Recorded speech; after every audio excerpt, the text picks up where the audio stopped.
All right, think about this question. When you wake up every day or you go about your day, really think about the people who make you more confident as a person. Think about the people who always have something good to say or ask you about how your day was or show some concern as to where your whereabouts are in your journey of life. Just think about that. Take the time, take a few seconds, a few moments, a few minutes to think about who really tries to make you better. Then you have the other half of people who are kind of like just flaw finders, critiquers, gossipers, and always looking for something to be miserable and angry about. Flaw finders, things not going their way. They're just looking for something outside of them, somebody else that's making them angry. And they just want to fine comb and evaluate your life and your errors and your mistakes and look for reasons to justify why they're feeling a certain way based on who you are. And then you have those people who really have the power to make you feel confident and feel good about yourself.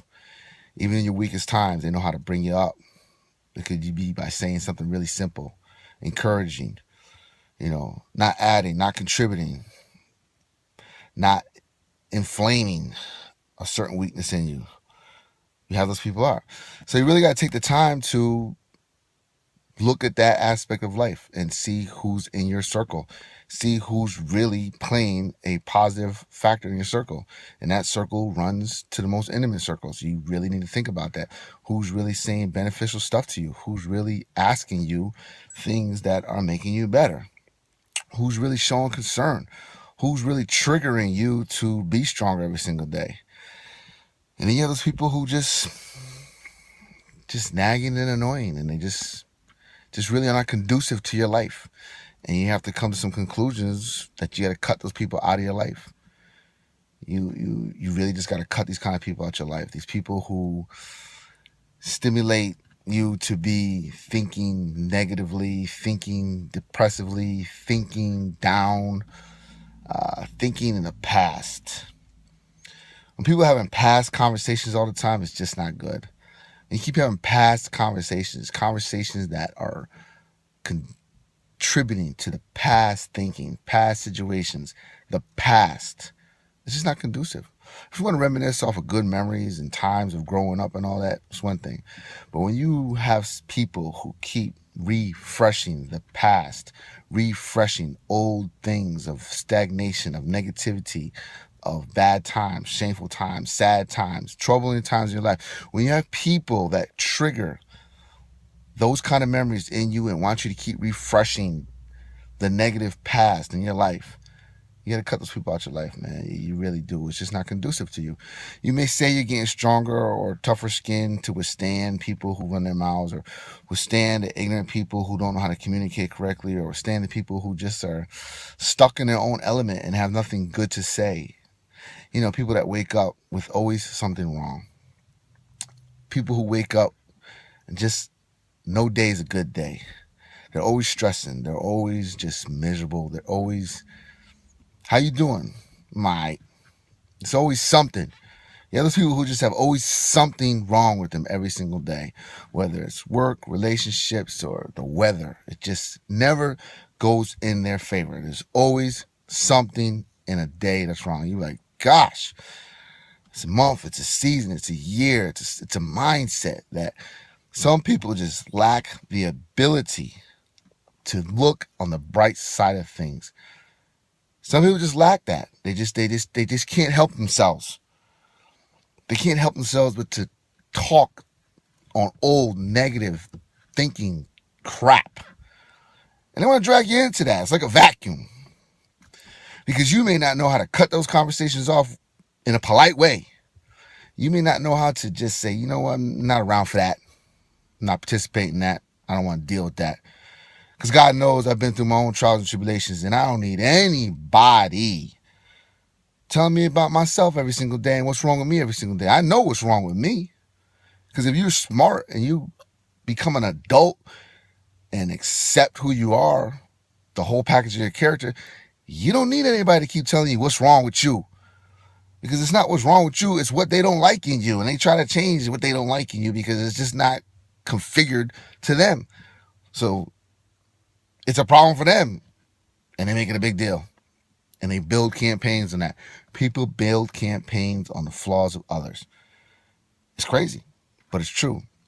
And you have to see things for what they are. You have to just examine people sometime and just think about, does this person say anything good? Does this person make me feel good at all? Has this person made me feel special for what God created in me?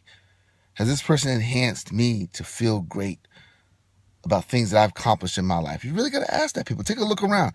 Who makes you feel that way? Who makes you feel great? Who makes you feel confident when the world of depression and sadness try to crush you?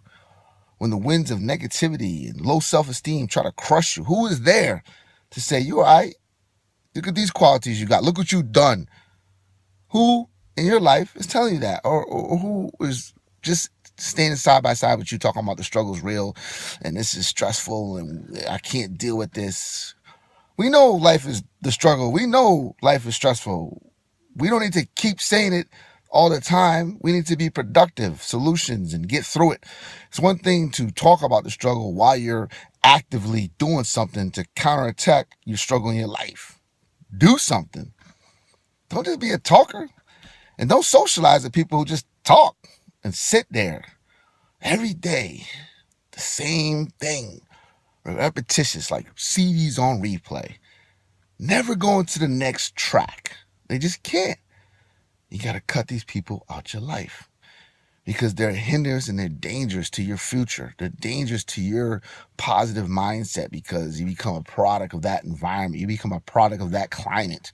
It's overwhelming. Even the strongest of strongest people can't get past being overwhelmed by that kind of environment. But if you're smart and making yourself better, the solution is cutting those people out your life, cutting those places out your life, just not flocking, just not associating, just not contributing. It makes a fine line of who your friends are. It makes a fine line of where your relationships go. That's the difference. That's the life you choose. This is what makes us different. You got to be different. You got to separate yourself. You got to declare what you're going to be in this life and what you're going to believe in and what you're going to stand for. And you can't always just hide behind a mask and think you're going to blend into crowds that you just don't feel comfortable blending into. Scared to be different. But your fear to be different is going to cost you character points. And you're going to be dragged into the mud, the dirt, the scum, the crap, the stagnated pool of bull crap. Wondering why your life ain't moving on. Because you don't know how to stand on your feet and declare your independence of your mindset, your strength, education that you worked hard to become every single day. And when that time comes, you say nothing. You do nothing. You just go with the flow and let the sun set, moon rise, and the next day you're doing the same thing. It's just repetitious. Take a look around you and see who's making you better from their heart. Take a look around you. Who's really asking you, are you okay? Are you good today? What was your struggle? How can we conquer that? How can we get better? Or are we just going to gloat on same old issues and do nothing? Spend your whole life gloating, miserable, upset at your circumstances. When you have the power to change your circumstances, make a choice, do something. Make a choice and do something. Stop repelling that negative energy onto other people who are trying to do better. That's the separation of people in your life that you're going to have to make. It could be people you grew up with your whole life and you just grow out of that. You become different and you move on and you're done. So people, ask yourself the question, who's making me better? Who's worthy to me on my most weakest times and my most strongest times? Who has consistently been the same? Because that's what matters. Be strong. God bless you.